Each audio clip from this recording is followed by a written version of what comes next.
Hello' everyone, এতিয়া ইফতাৰ কৰি আহিছোঁ আৰু ভাবিলোঁ ৰাতিৰ কাৰণে বনাই থৈছিলোঁ মানে ইফতাৰৰ আগতে এটা মাছৰ গ্ৰেভি টাইপ ৰেচিপি নতুনকৈ মানে আম্মাই শিকাই দিছিলে, সেইটোকে মই মানে বনাবলৈ ট্ৰাই কৰিলোঁ আৰু আপোনালোকক দেখাইছোঁ। চাব আপোনালোকে কেনেকুৱা লাগে ক'ব।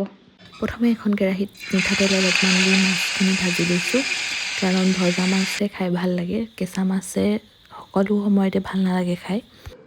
কেৰাহীত প্ৰথমতে দিছোঁ বাটাৰ,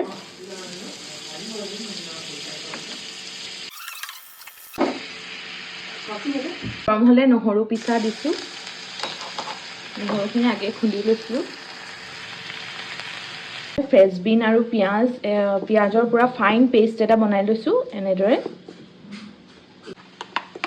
এইখিনি এতিয়া নহৰু দিয়াৰ পিছত দি দিম।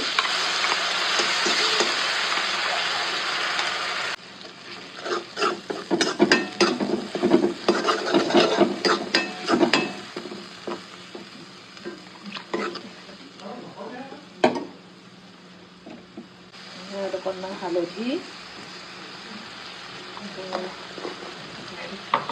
জলকীয়া গুড়ি আৰু নিমখ।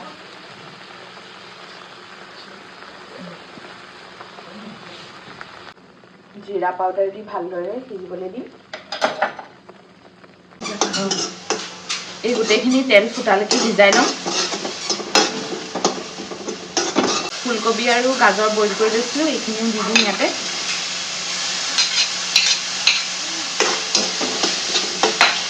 এতিয়া দিম ইয়াত পানী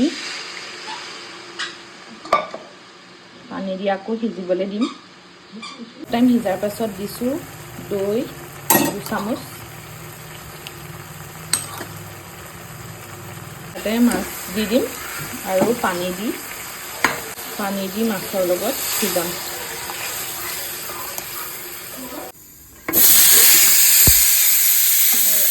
এয়া মাছ সিজি গ'লে আৰু লাষ্টত দেখিবলৈ এনেকুৱা হয়। আপোনালোকেও খাই চাব পাৰে এনেকৈ বনাই।